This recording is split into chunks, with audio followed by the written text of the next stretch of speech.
Tahukah Anda bahwa perekonomian Indonesia itu sebenarnya ditopang oleh usaha yang skalanya itu mikro dan kecil. Ada jutaan UMKM tersebar di seluruh Indonesia, mempekerjakan begitu banyak tenaga kerja, memberi nafkah ke begitu banyak keluarga. Akan tetapi sampai saat ini ya masih banyak tantangan yang mereka miliki, misalnya akses terhadap modal ya, dan juga pemasaran, dan juga bagaimana mereka bisa meningkatkan baik dari segi kualitas maupun skala usaha mereka ke level berikutnya. Nah, Insight with Desi Anwar kali ini berada di warung Gado-Gado Bonbin di kawasan Cikini, Jakarta. Nah, Gado-Gado Bonbin ini sudah berdiri sejak tahun 1960-an yang membuktikan bahwa cukup lama ya bisa bertahan kalau dikelola dengan baik.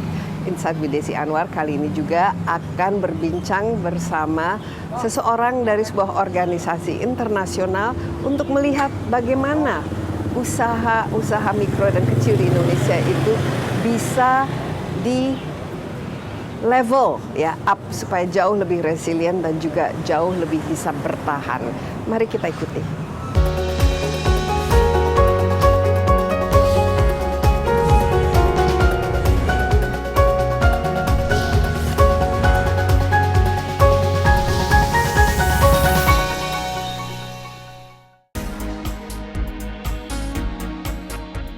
Keberadaan UMKM terasa sangat dekat di kehidupan sehari-hari masyarakat.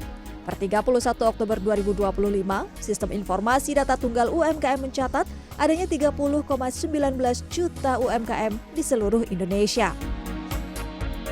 Tidak bisa dipungkiri, dengan perannya sebagai penyedia barang dan jasa maupun sebagai pencipta lapangan kerja, UMKM menjadi motor penggerak perekonomian nasional. Namun, tidak sedikit rintangan yang dihadapi oleh pelaku UMKM. Salah satunya adalah Pak Hadi, pemilik toko Gado-Gado Bonbin. Beranjak dari kecintaan ibunya akan makanan dan memasak, Gado-Gado Bonbin berdiri sejak tahun 1960 dan kini diteruskan oleh Pak Hadi dan keluarganya. Meski sudah beroperasi selama lebih dari 70 tahun, ia mengaku usahanya masih menghadapi beragam tantangan, seperti pengadaan bahan. Kalau misalnya punya kebun sendiri gitu, kalau bisa punya kebun sendiri, biar tanam sendiri. Soalnya kalau kayak musim hujan, bayam susah, kecuali mahal kadang-kadang nggak ada, biar mahal juga nggak ada. Ya kita nggak bisa bikin semua kan, kayak emping tiba-tiba bisa dari kita 200-an 300 satu karton gitu, tiba-tiba bisa 600. Tidak hanya itu, kesulitan pemodalan, perkembangan teknologi yang pesat hingga minimnya perlindungan hukum juga menjadi tantangan bagi pelaku UMKM. Maka diperlukan upaya kolektif dari komunitas, regulator hingga organisasi internasional untuk memberi dukungan yang menyeluruh agar UMKM dapat terus bertahan dan aktif mengembangkan perekonomian Indonesia.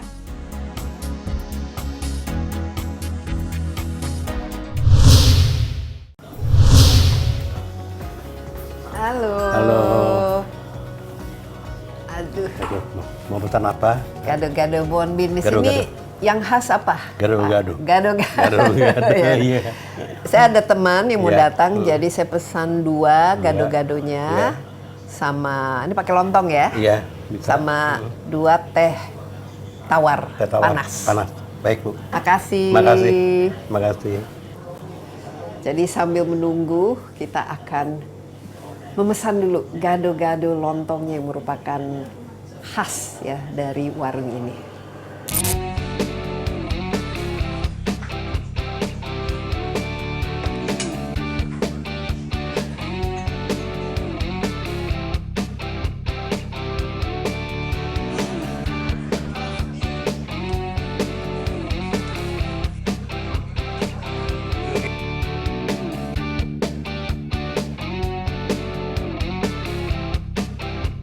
Ya, jadi Insight with Desi Anwar kali ini bersama seorang tamu yang sangat spesial, Kanni Wignaraja, Assistant General, Secretary General dari Regional Director dari UNDP for Asia and the Pacific area. Yes. Selamat datang, welcome Thank you. once again.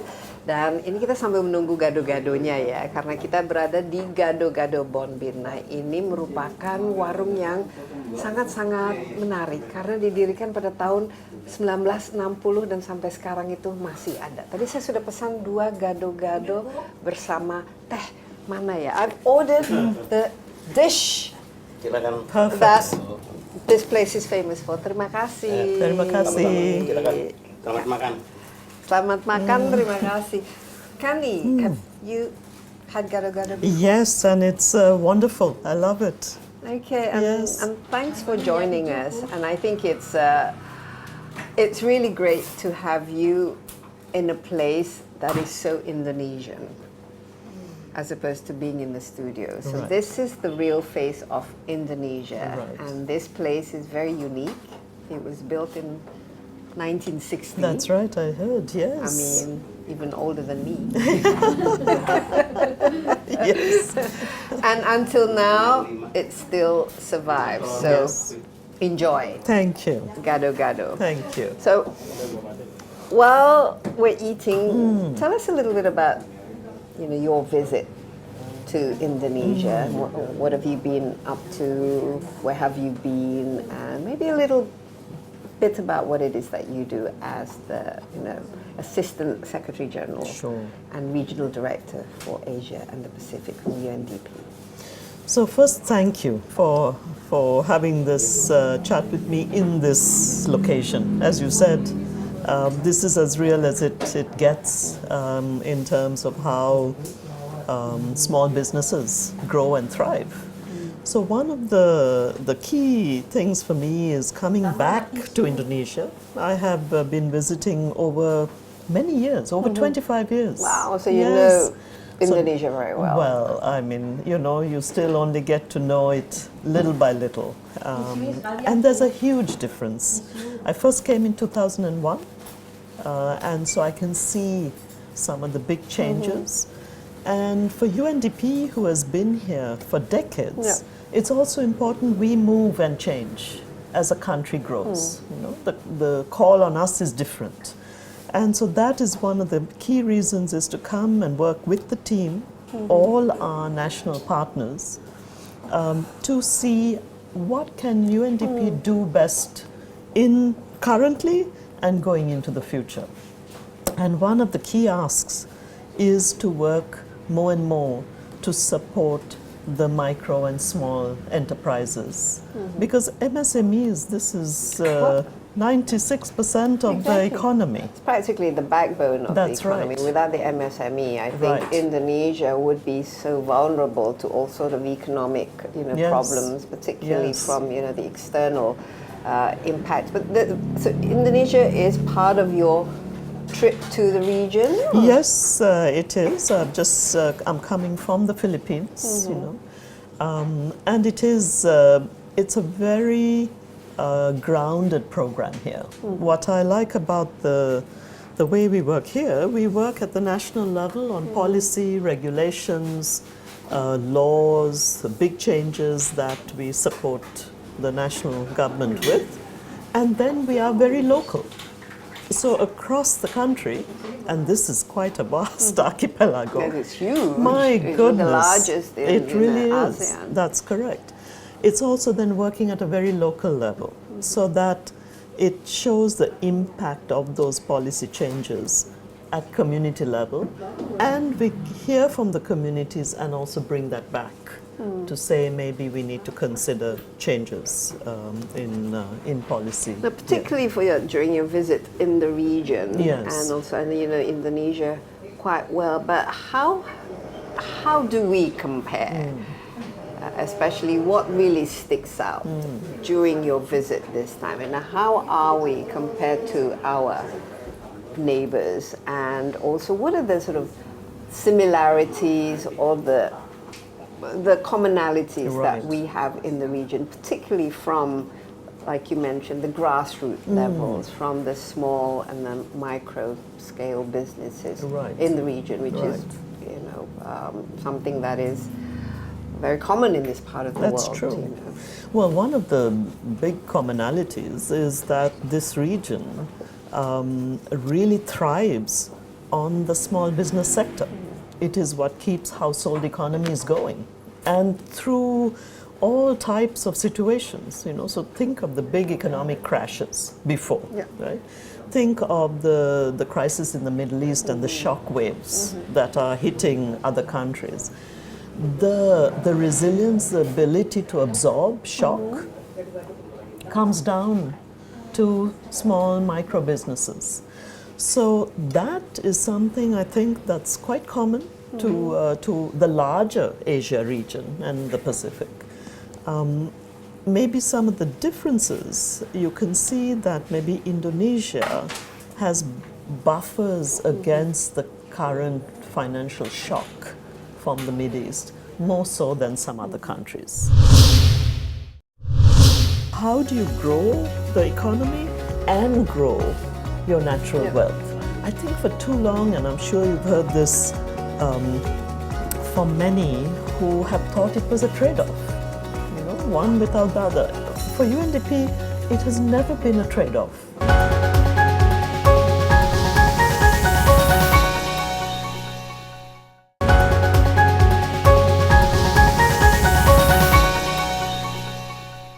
Oh, okay. Ada sambal pedas. Oh, perfect. Sorry, belum. Oh, perfect. This is The very sambal. spicy. Yes, Spicy. yes. Can you take spice? Even for a Sri Lankan. Well, Yes. I'm not sure whether I can do it. I'm not, Yes. I'm quite sensitive to spicy, but maybe you're. I'll have to try a little You bit. should try it. It's And then- very flavorful. And also, this You're is, giving me the tea close by. Okay. and this is we have Yes. a hot tea to go with it. So Thank you. okay, let's take a little sip. Yeah.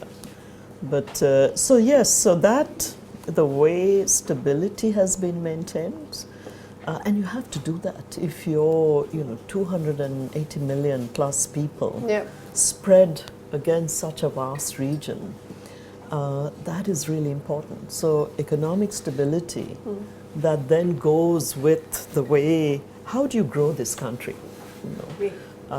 Which has amazing wealth. It has natural assets, both on land and in the oceans, that would be the envy of many parts of the world. So for us, one of the other big areas to look at is this issue of how do you grow the economy and grow your natural wealth. I think for too long, and I'm sure you've heard this from many who have thought it was a trade-off, one without the other. For UNDP, it has never been a trade-off, that you can actually have both, but it has to be very, very well managed. And leadership has to have that vision of saying, we're going to protect and manage our natural assets and put it on the balance sheet, right?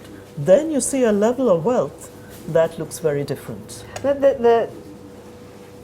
We have a lot of challenges now. Obviously, I mean, you mentioned this, the political, geopolitical challenges that we're seeing at the moment that's impacting the economy around the world and producing, very negative impacts such as rising prices and so on and so forth, increasing poverty. On top of that, of course, about the climate, the challenges brought on by global warming and climate changes. But are small and micro scale enterprises and in the grassroots level, in terms of the resilience level, are we seeing increasing vulnerabilities, particularly in this sector, or are people actually, this is a sector that is like improving when it comes to resilience, just simply because the other side of it is you can't survive. So it's like a survival thing. So how are we doing, particularly for the micro level? It's interesting because in many situations and in some countries, one just leaves the micro and small businesses to just get on with it.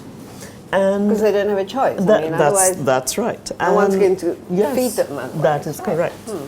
But it's a small, thin lifeline, and it's very dependent on themselves. You know, there are other places, and the hope is that Indonesia is in that group that says, look, this is really not just about survival. This is about the base of our economy. You know? So if we invest in the micro and small businesses, even though the majority are informal workers, right? So how do you protect the informal sector without unduly formalizing it? Yeah. You know? Because also people don't want to. This is something some have chosen, some maybe not. But investing in them, giving more access to affordable finance, ensuring they are bankable, Yeah. right? Even going into having low-cost, affordable insurance, because we are also in a zone here that are hit by natural disasters, right? So in a day, your life savings Yes, could be exactly. wiped out. Right? Literally. Absolutely, yes. Your home could be wiped out, and often your home and your business is in the same place, right? So how do you actually adapt insurance instruments where you as a micro business owner can also afford that and can get paid like parametric insurance, Yes. paid right away, Absolutely. you know?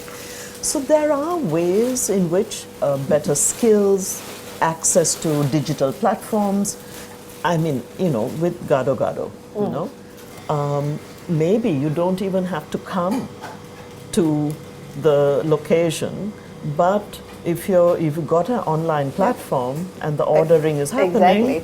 they're sending it out there. Well, the gentleman here told me that Yes. 30% of the orders actually come from online. look at So, that. which means that there is that opportunity. And the payment You know, is and online. the payment is online. Yeah.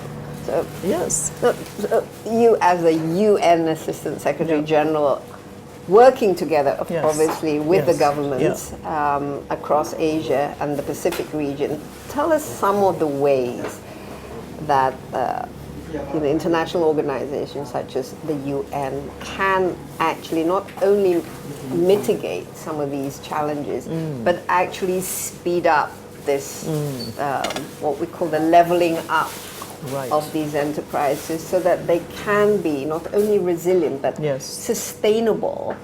And because, like you said, you know, it is the backbone. Yep. These enterprises are the backbone of the national economy. Without them, you know, Indonesia would have, you know, because we've gone through so many crises, and each time we Absolutely. manage to Yes. recover quite Yes. quickly because of the Yes. resilience and enterprising Yes. spirit of these Of people, yes. Yeah. I mean, they enterprises. have been Yeah, going no, on. they've It's been, amazing. They've been doing this in this Yes. open 1960, and then Indonesia was, you know, in a very different place. space. But yes. how can they actually? What kind of facilities, Yeah. particularly for the UN? Yeah. To, So we have been for decades here promoting public policy that really supports the small business owner. The right to own your business, licensing, make it easy. You know. So even before the digital age, right? Looking at banking services, bringing down the cost of interest, you know, and where you don't have to heavily mortgage the asset that you have, which is your small business, which you're trying to grow, right? So working on the finance side is key. to give it more access to finance, Access to without all finance, these yes, collateral. till they grow a little bit, right? And then And because so UNDP has yes, been over the years, this has been part of it. And you find that small businesses and micro businesses, particularly those owned by women, pay back on average at 95 to 98%. They don't default, you know. So it's a proven, if you need to invest in something, Yes, exactly. It's- Invest in women. so it's a good investment, and it keeps the households moving because they also hire other workers, right? It grows. So for me, it has always been the vibrant part, you know, and just the agency, the spirit, the can-do, you know.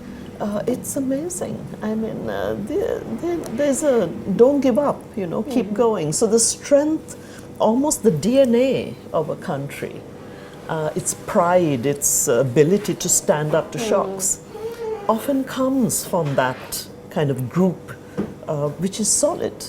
The question is that how far can you go constantly running an economy that is so dependent on informality? And it's not about, as I said, formalizing all of it, but providing the protections needed, the recognition, the legal recognition to safeguard some of this effort and move it forward. I mean, we're just back from North Sumatra. When I look at those communities, the community leaders, the volunteers, the voluntary forest rangers, you know, who are out there protecting the biodiversity, protecting the forests, who report on illegal activity, you know, for hardly any pay, but their sense of pride that this is their heritage, you know.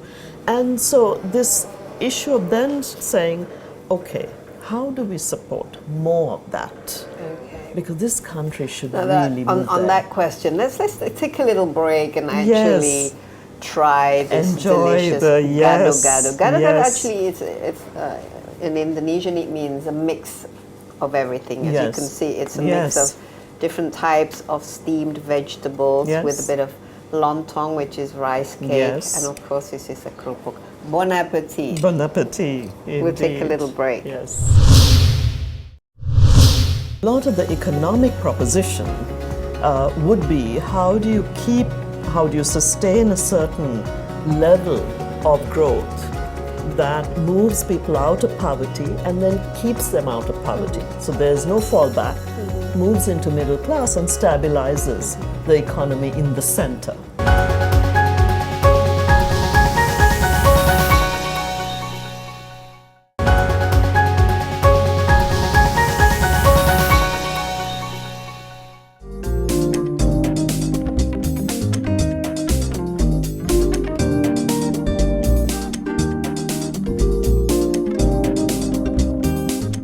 So the big question is, how can we support these small businesses with very little collateral, and while they can still remain an informal sector, and yet it can actually help them overcome some of these shocks to the system that would otherwise, you know, impoverish them instantly, like overnight. Right. How do we do that, especially through collaborations with? So for UNDP, we have learned that, you know, where you can, coming together in associations helps. Right. So if it's like a you and me, cooperative, yes, exactly, where you have strength in numbers. You know? And the minute you go from 1 to, let's say, 21 or 201, you can negotiate with the banks, you can negotiate with the local authorities to bring the costs down. You negotiate with the middleman. Maybe you don't need the middleman anymore. You know? So those are ways in which you can grow your business, get inputs at lower cost. That really makes a difference. The second is skills. The skill, it would be interesting to hear from Pak Hadi and his sister, whether the skills they needed in 1960, what is the difference now? You know, they have had to learn different systems of digital payment, new accounting with the banks. So, you know, there's a skill set. Plus, I'm sure, see, to me, the amazing thing with Gado Gado is how embedded it is in Indonesian culture. right?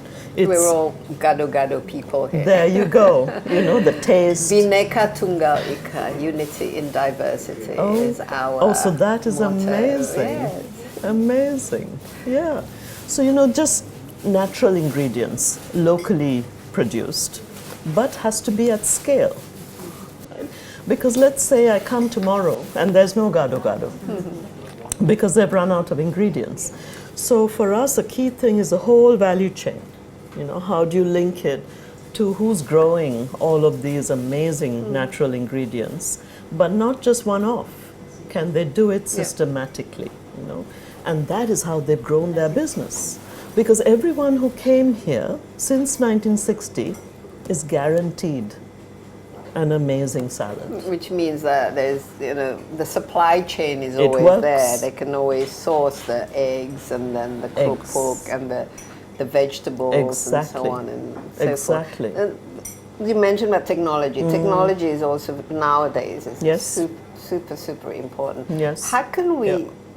make sure that, you know, technology can be something that actually improve the not only the way they do business, but actually scale up their business to something a little bit, you know, bigger and more resilient. I mean, what can UNDP do when it So comes there's to this access? debate, right? There's a constant debate in every country whether that technology is it, and especially AI and robotics, is it going to hurt the workforce, right? It's going to just take over jobs. No.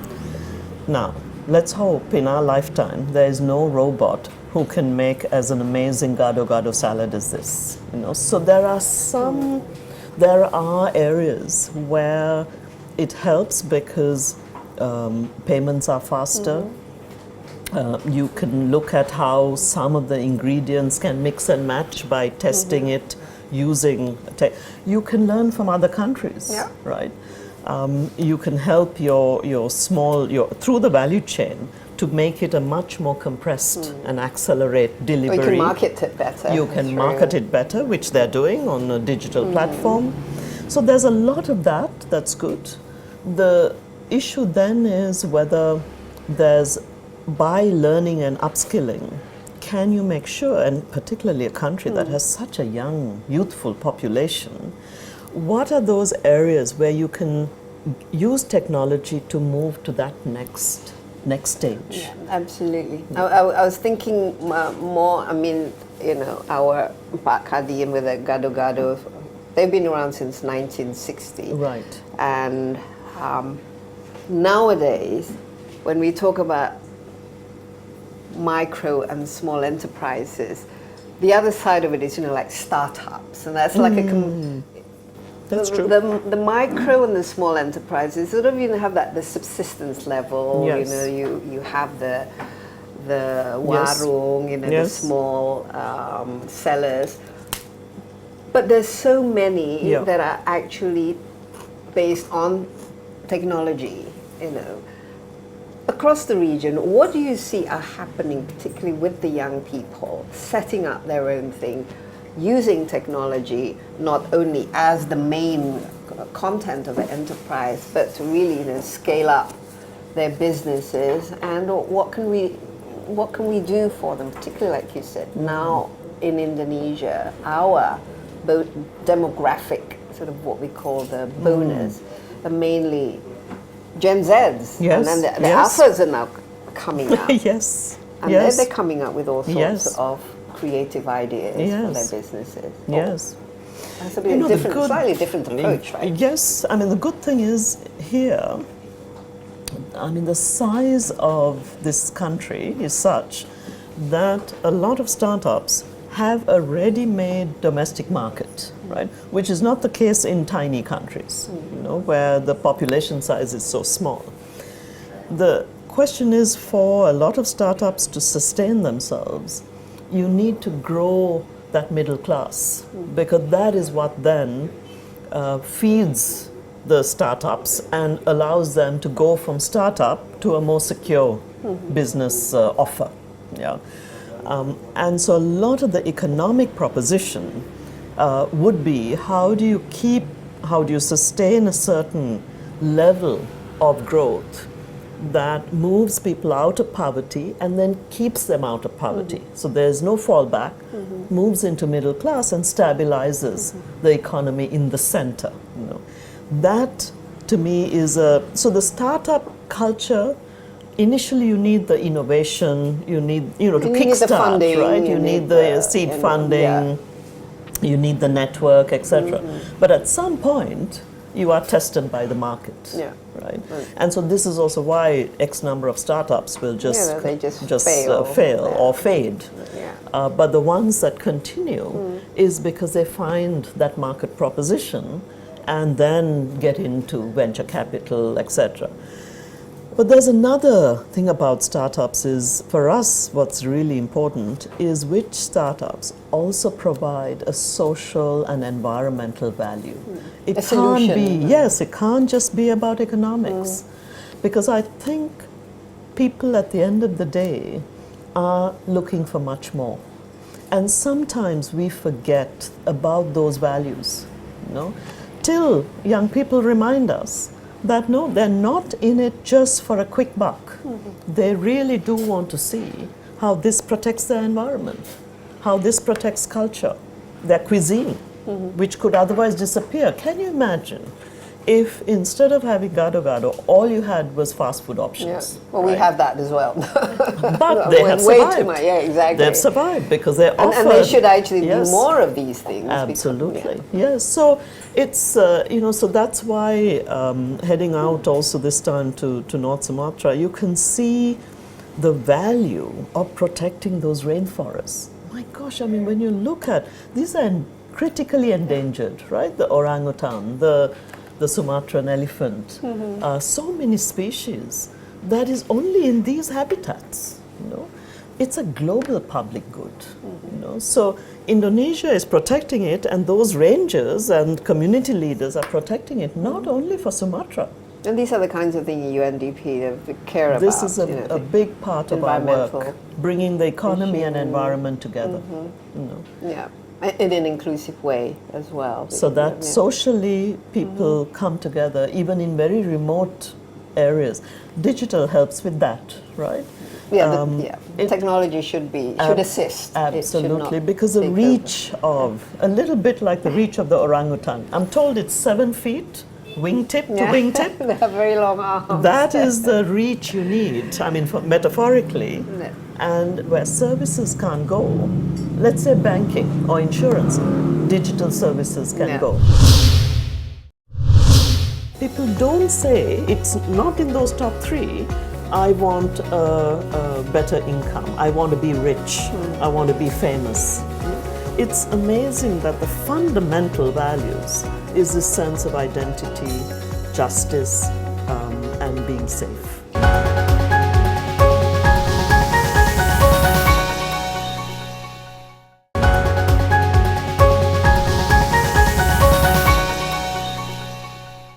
I'm glad you mentioned that, because sometimes I feel that some of the regulations actually, you focus more on the economic side of things at the expense of the environment, like clearing out land for economic commodities, and yet forgetting about our friends, the orangutans and the elephants. So, just out of curiosity, meeting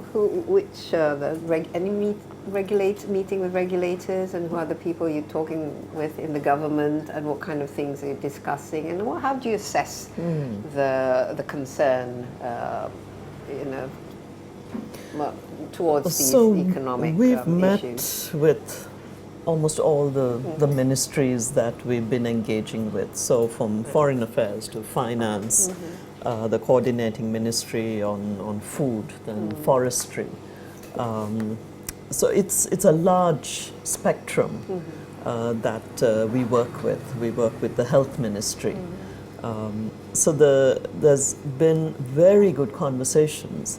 And I would say if I had to pick an underlying theme or maybe the challenge that they feel, is Indonesia has set for itself very ambitious goals, right? Yes. And not just the overall goal of a 8% Some would growth. say too ambitious, given the current economic challenges we're facing. Yes, others would say, well, you need to kind of stretch. You, Yeah. you need the North Star to be out there so Yeah. that, you pull, even though you don't hit the number, you're all pulled and drawn there. I mean, 5.6% growth is really good for a Yes. country of this size and, people No, of we this can do size. better, actually. But then every sector has its targets and goals, which are very ambitious. So for us, we work on the nationally determined contributions, for example.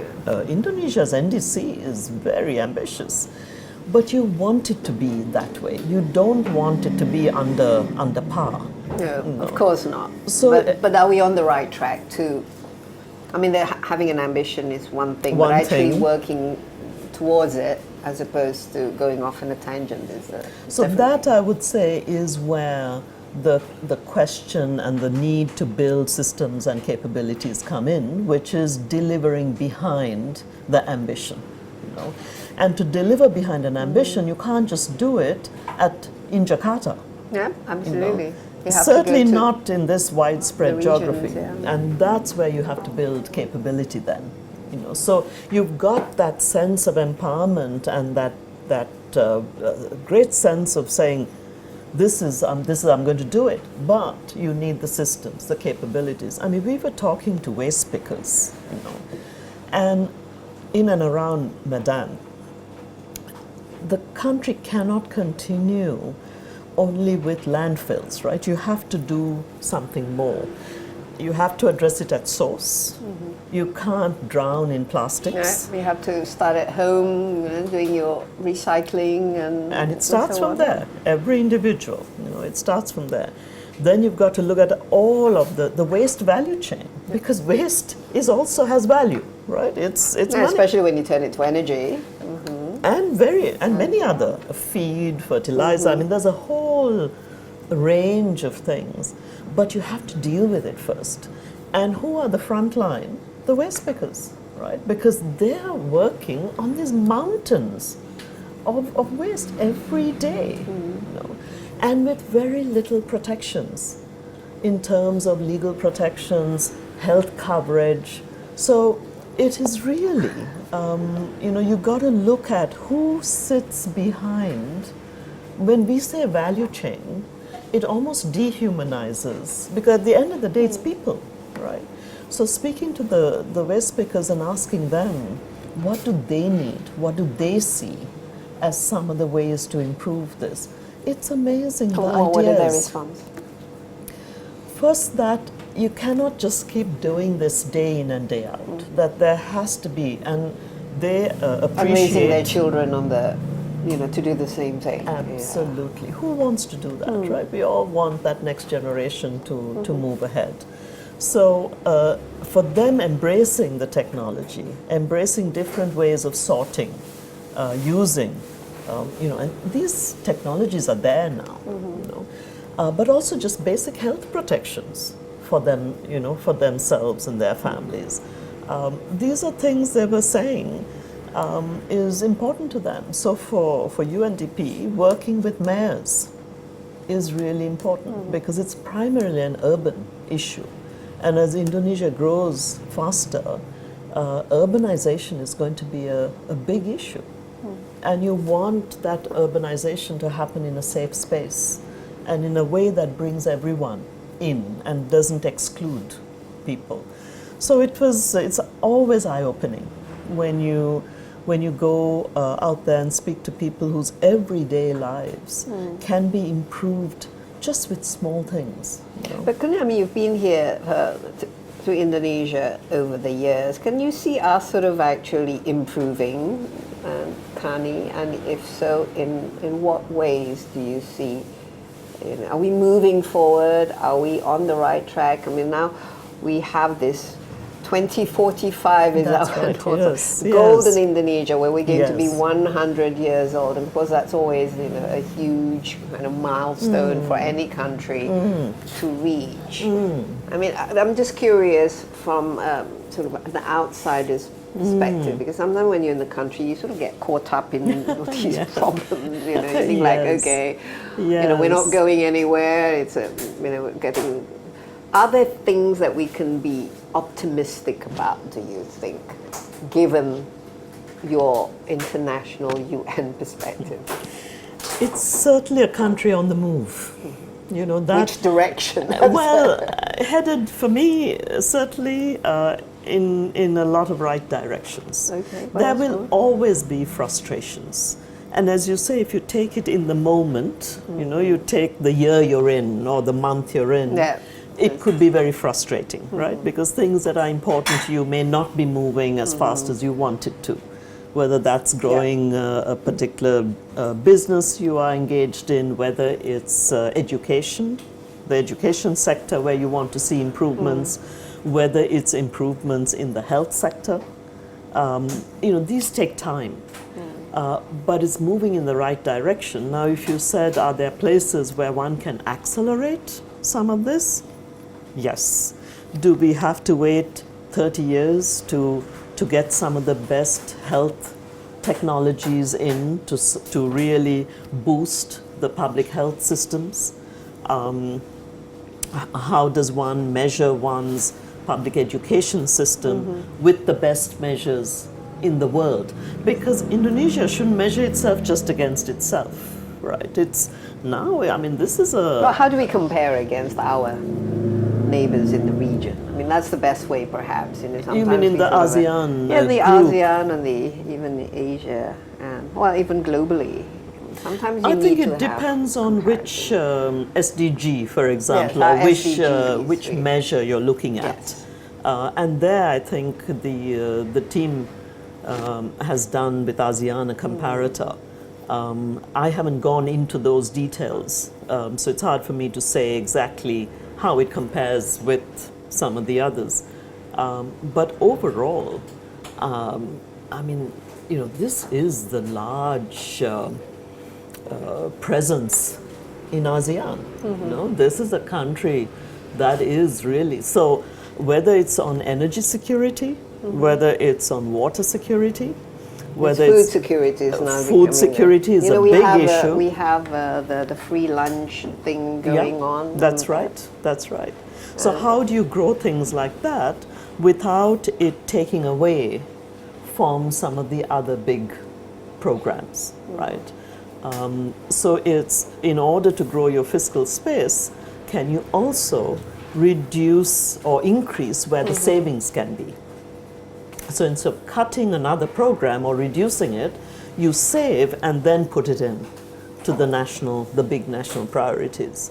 But certainly the way the country holds together, you know, I give a lot of, I have a lot of time for countries that hold the peace, that hold stability. Sometimes we forget that in this issue of either a very sector-based approach or an economy-driven approach. The underlying, you know, when we do surveys around the world and you ask people what they care most about, it's interesting. It's to feel a sense of identity and belonging, to feel safe, and to have a sense of fair justice. You know, people don't say, it's not in those top three, I want a better income, I want to be rich, I want to be famous. You know, it's amazing that the fundamental values is this sense of identity, justice, and being safe. I mean, just look at the viciousness of the storms that hit us, the intensity of the typhoons, the flooding, you know. And so it can't just be local action. Locally, people realize that because it's their lives. They know, you know. But it takes a global coalition, a regional coalition.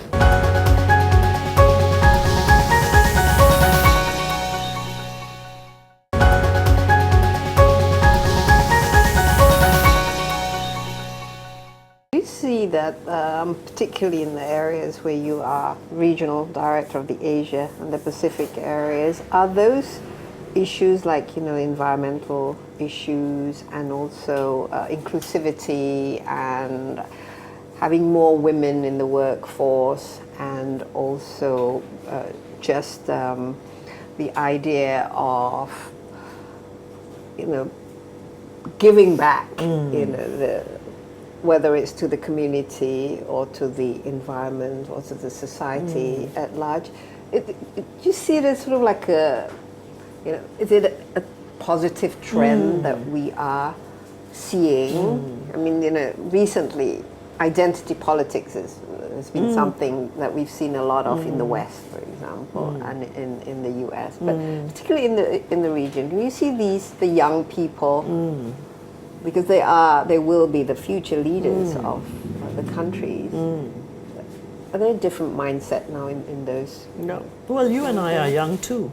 Well, we're always young at heart, but, you know, obviously because their problems now are very different to our problems what we had when we were at that but our age. aspirations were similar, But right? they're still We wanted similar. to change the world. We, you know, and hopefully we did, right? So each generation adds hopefully a little bit in the right direction. Now, regionally, if I look at the regional numbers, you touched on two things that are still quite unfortunate. As an entire region, the two SDGs that we fall back on, that in fact sometimes even regress, let alone moving so slowly, it won't be seen in our lifetime. One is on the environment and climate set of SDGs, because that group of SDGs requires global action and local action, right? And I mean, we're getting hammered on climate change. I mean, just look at the viciousness of the storms that hit us, the intensity of the typhoons, the flooding, you know. And so it can't just be local action.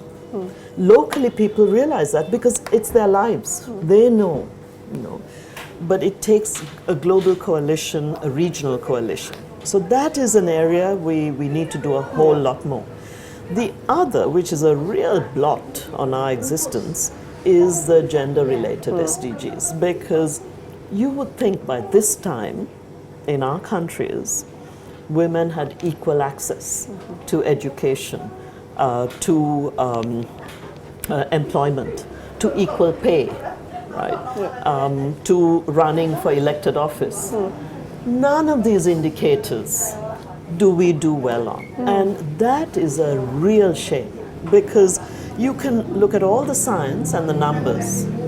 I can convince everyone that you will double your income. You will have an inclusive parliamentary It's system. actually a no-brainer if you think about it. Why is it so hard to get that message across? I think these are it's identity politics, as you said. It's deeply rooted beliefs, things we've got to change that are tradition, that are old cultural practice. I always say we have such rich cultures that we need to hold on to. But if there's anything in tradition and culture that holds girls and women back, that has to go. And you yourself, being a female woman in the UN, as the Assistant Secretary General, do you have to maybe either work harder to convince, or what's your experience of? Little frustrating we step. haven't had any female UN Secretary General. Yes. I've interviewed like 5 of them, and I can tell you they're all old men. Small baby steps. But do you feel that your presence actually makes a difference? I hope so. In the policies that. I hope so. Otherwise, I would not get out of bed every morning. I hope that in small ways, sometimes it's influencing young colleagues. It's talking about legislation that can change and must change. And when you see that happening, it gives you hope, right? But I'm impatient. I want to see it happening at scale. And I often wonder in all of our countries, why isn't it moving But even with the young faster? people, you think that they be a lot more open-minded, right? No, that's why I said when you and I were young, we thought that was the same, that our peers. That progress is going upwards, not sort of.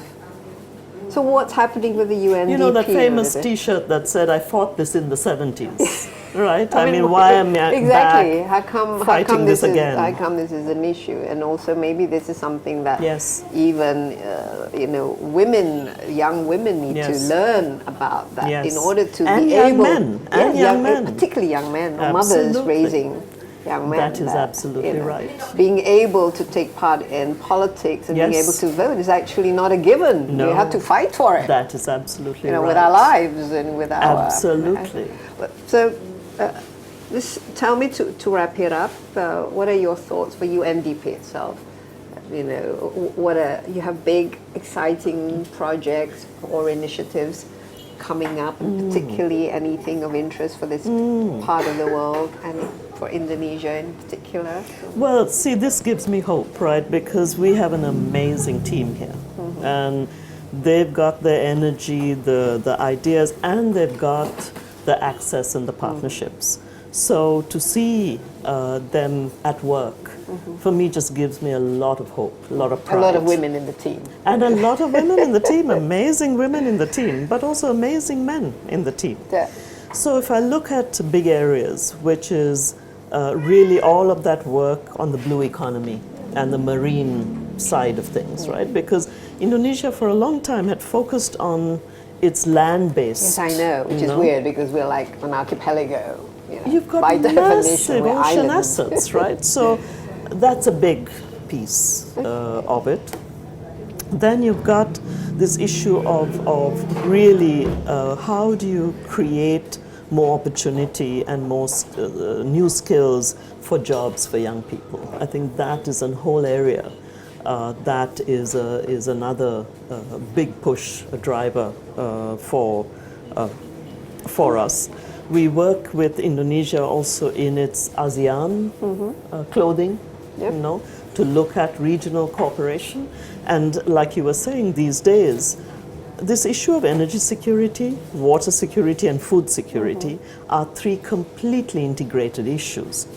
But it's hard to look at it purely within national borders, because these things, the issue of security, identified through energy, water, food, is a collective sense of security. So working on that regional cooperation piece is another big area for us.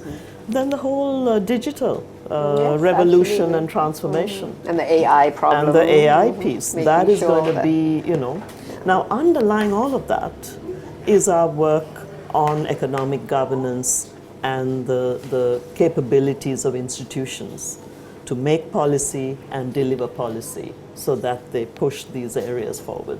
So for me, I am so delighted to be back here, to meet with you, to talk with you, and to taste the gado-gado from its original stands. Yeah. Say once you're home and then you have to give like in a couple of sentences, and the Secretary General said, "Okay, Kanni, what are your key takeaways from Indonesia?" What would you say?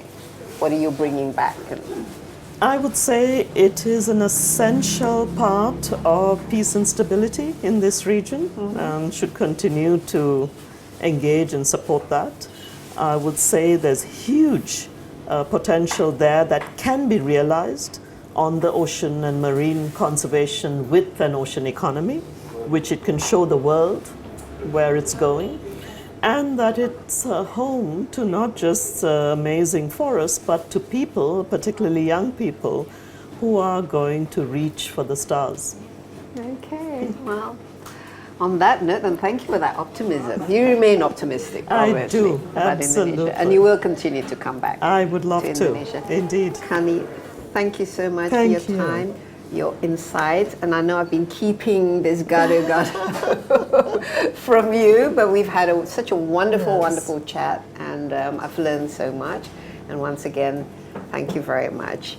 And ya, demikian Insight with Desi Anwar tadi adalah wawancara kita bersama Kanni Wignaraja. Dia adalah UN Assistant Secretary General and Regional Director for Asia and Pacific for UNDP. Amazing conversation. Bon appetit. Ya, dan Terima jangan lupa kasih. Anda juga dapat menyaksikan acara ini di cnnindonesia.com dan di YouTube CNN Indonesia Insight with Desi Anwar. Sampai jumpa. Stay safe. Bye-bye.